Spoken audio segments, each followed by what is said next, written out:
जल्दी जल्दी कर, तुम लोगों के लिए क्या सारा दिन यहीं बैठा रहूंगा मैं, हैं? इन मजबूर गरीबों को धमका रहा ये है सेठ सुरेंद्रनाथ। और ये कहानी है एक बहुत ही पिछड़े गांव कुशीपुरा की। इस गांव में रहने वाले ज्यादातर लोग खेती किसानी करके ही अपना पेट पालते थे, लेकिन खेती में कई बार फसल अच्छी होती है तो कभी नुकसान भी उठाना पड़ता है। और इसी बात का फायदा उठाता था इस गांव का ही जमींदार सुरेंद्रनाथ, जो बहुत ही घमंडी और चालाक आदमी था। वो गांव के लोगों को बहुत मोटे ब्याज पर उधार देता था और फिर उनसे तगड़ी वसूली करता था। इसी वजह से वो साल दर साल अमीर होता जा रहा था। आज भी सुरेंद्रनाथ के बंगले पर उसके कर्जदार अपनी किश्त देने पहुंचे थे। तभी वहां से एक जवान लड़का अपनी बूढ़ी माँ के साथ गुजरा। यहाँ ये लाइन क्यों लगी है बेटा? पता नहीं माँ, आप यहीं रुको, मैं पता करके आता हूँ। हो सकता है कि कोई भंडारा लगा हो तो अपना भी खाने का कुछ इंतजाम हो जाए। हाँ देखना बेटा, बहुत भूख लगी है। संदीप और उसकी माँ ने 2 दिन से कुछ नहीं खाया था। वो दोनों बहुत ही गरीब थे। खाने की तलाश में भटकते हुए ही यहाँ पहुंचे थे। संदीप ने आगे बढ़कर लाइन में लगे एक आदमी से पूछा, यहाँ क्या बट रहा है भैया? बट रहा है? ये कहो कि क्या लुट रहा है? भैया हमारा तो सब कुछ लुट रहा है यहाँ। क्या मतलब? अरे वो कुर्सी पर बैठे आदमी को देख रहे हो? उसका नाम है सेठ सुरेंद्रनाथ। वो इस गांव का जमींदार है। हम सबने किसी न किसी वजह से उससे कर्जा लिया था भैया। किसी ने बीमारी के लिए तो किसी ने खेती के लिए। मैंने अपनी बिटिया की शादी के लिए 3 साल पहले उससे कर्जा लिया था। 3 सालों में कर्जे से 2-3 गुना ज्यादा पैसे दे चुका हूँ, लेकिन उसका कर्जा है कि खत्म ही नहीं हो रहा। बड़ा पैसे वाला आदमी लगता है। अरे क्या खाक पैसे वाला है। इसके बाप के पास थोड़ी सी जमीन थी, फिर उसने कर्जे पर पैसे देना शुरू कर दिया और आज आधे से ज्यादा गांव की जमीन हड़प ली है इसने। तो आप लोग इसका विरोध क्यों नहीं करते? मत दो ना उसे पैसे। अरे पिटवाओगे क्या है? वो पीछे लठैत देख रहे हो? जो टाइम पर उसका पैसा नहीं देता है वो अपने लठैतों से उसकी सारी हड्डी तोड़वा देता है भैया।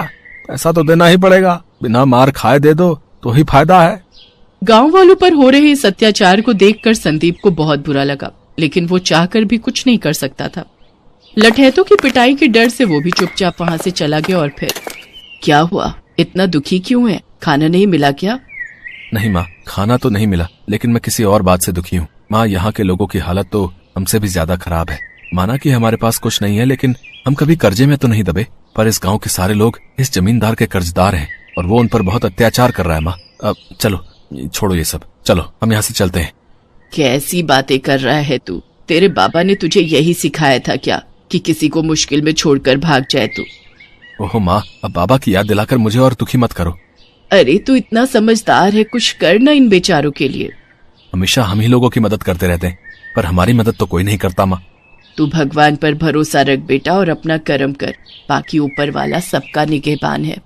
जब संदीप और बूढ़ी माँ आपस में बातें कर रहे थे तभी वहाँ एक औरत उनके पास आई। आप लोग कौन हो? पहले तो आप लोगों को इस गाँव में नहीं देखा। जी, हम बहुत गरीब हैं और यहाँ खाने की तलाश में आए हैं। अच्छा ऐसी बात है, तो आओ चलो मेरे साथ। मेरा नाम कमला है और मेरे पास आप लोगों के लिए खाना है।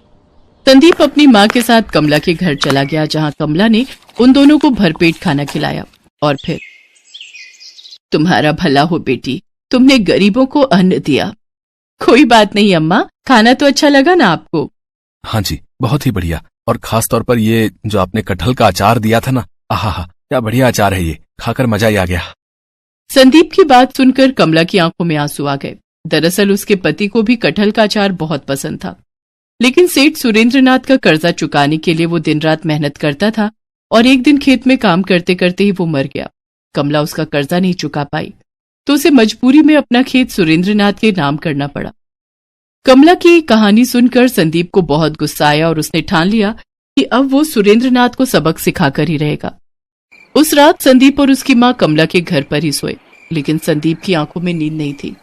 वो गहरी सोच में डूबा हुआ था। और फिर, ठीक है बेटा सुरेंद्रनाथ, तूने भोले भाले गांव वालों को ठगाया ना, तो अब देख मैं तेरे साथ क्या करता हूँ, देख तू। ठीक आधी रात को संदीप उठा और सुरेंद्रनाथ के बंगले की तरफ चल दिया। संदीप ने अपना मुंह ढका हुआ था। वो छिपते छिपाते बंगले के अंदर पहुंच गया। उसने देखा कि वहां पर एक बक्सा रखा हुआ था, जिसके पास ही एक मोटा तगड़ा लठैत सो रहा था। लगता है कि इस बक्से में वही पैसा है जो आज गांव वालों से लिया गया है। कुछ सोच संदीप, कुछ सोच। कुछ देर सोचकर संदीप ने बंगले के बाहर खड़ी गाड़ी पर एक पत्थर दे मारा। पत्थर की आवाज सुनकर लठैत की नींद टूट गई और वो फौरन गाड़ी की तरफ भागा। तभी मौका पाकर संदीप को बक्सा लेकर वहां से चंपत हो गया। संदीप ने जैसा सोचा था वाकई उस बक्से में बहुत सारे पैसे थे, जिन्हें बाहर निकालकर संदीप ने खाली बक्सा तालाब में फेंक दिया। इसके बाद अगले दिन वो शहर चला गया, जहां से उसने शानदार कपड़े, 2 सोने के सिक्के और एक घोड़ा खरीदा, साथ ही एक मिट्टी का बर्तन भी, जिसे उसने कमला के बनाए कटहल के अचार से पूरी तरह भर दिया। मटके का मुंह उसने लाल रंग के मखमली कपड़े से बांध दिया।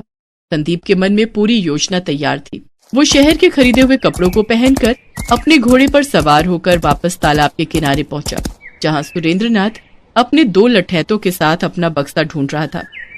तभी संदीप ने सुरेंद्रनाथ को आवाज लगाई, जरा इधर आओ। अबे ये कौन है बे? देखने में तो कोई नौटंकी वाला लगता है। सुनता नहीं है क्या? जादूगर विश्व प्रताप को प्रणाम कर। अच्छा, तो आप जादूगर हैं? और नहीं तो क्या। अच्छा सुनो, हम हिमालय से मीलों का सफर तय करके अपने राज्य जा रहे हैं। बहुत थक गए हैं, हम स्नान करना चाहते हैं। ये तालाब हमें बहुत ही साफ और अच्छा लग रहा है। तुम एक काम करो, हमारे इस घोड़े को पकड़ो और इसका ख्याल रखना, ठीक है? हम बस कुछ ही क्षणों में स्नान करके आते हैं। और हाँ, ये लो। संदीप ने अपनी जेब से 2 सोने के सिक्के निकाले और सुरेंद्रनाथ की तरफ फेंक दिए। सोने के सिक्के देखकर सुरेंद्रनाथ की आंखें फटी की फटी रह गई। अब उसे यकीन हो गया था कि ये कोई छोटा मोटा आदमी नहीं है।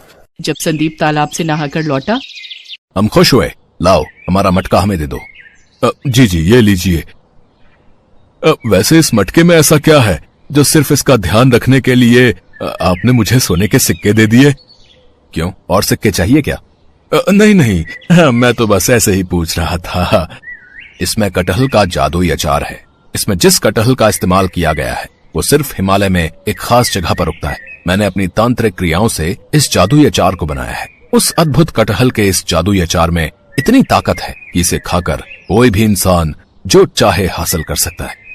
अरे नहीं, सच में ऐसा है क्या? तुझे मेरी बात पर विश्वास नहीं? पहले मुझे भी नहीं हुआ था, लेकिन जब से मैंने ये कटहल का अचार चखा है मुझे सब मिल गया। पहले मैं बहुत गरीब था और अब मुझे किसी चीज की कमी नहीं। तुम्हें इसकी शक्ति देखनी है क्या? हाँ, देखनी है, बिल्कुल देखनी है। संदीप ने मटके में से थोड़ा सा अचार निकालकर खाया और फिर सुरेंद्रनाथ के माथे पर हाथ रखकर बोला, तो तुम्हें एक बक्से की तलाश है। वो वहां पर है, वो तालाब के उस तरफ। तुम गलत जगह ढूंढ रहे हो उसे। संदीप की बात सुनकर सुरेंद्रनाथ हैरान रह गया। उसने फौरन अपने एक लठैत को इशारा किया और उसने तालाब में छलांग लगा दी। थोड़ी देर में वो लठैत बक्सा लेकर बाहर आ गया। ये देखकर तो सुरेंद्रनाथ ने संदीप के पैर ही पकड़ लिए। चमत्कार! देखिए, मुझे ये अचार चाहिए, किसी भी कीमत पर चाहिए। अरे जाने दो, इस जादुई अचार की कीमत लगा सको इतनी तुम्हारी औकात नहीं, समझे? नहीं, ऐसा मत कहिए। मैं अपनी सारी दौलत आपको दे दूंगा। इस गांव की आधे से ज्यादा जमीन मेरी है और बहुत सारी दौलत भी है। आप सब ले लीजिए, पर ये कटहल का जादुई अचार ये मुझे दे दीजिए। मुझे ये पूरा मटका चाहिए।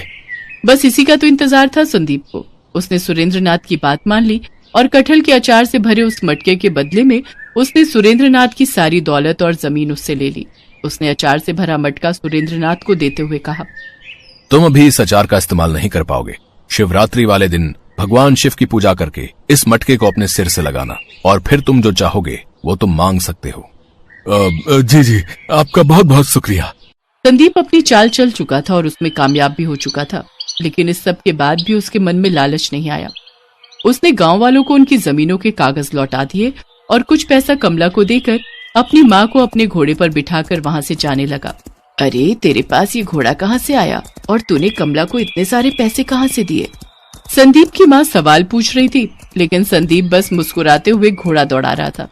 उधर गांव वाले फिर से आबाद हो गए थे और सुरेंद्रनाथ कटहल के अचार से भरा मटका लिए बस शिवरात्रि का इंतजार कर रहा था, इस बात से अनजान कि उसे सिर्फ अचार के बढ़िया स्वाद के अलावा और कुछ नहीं मिलने वाला था।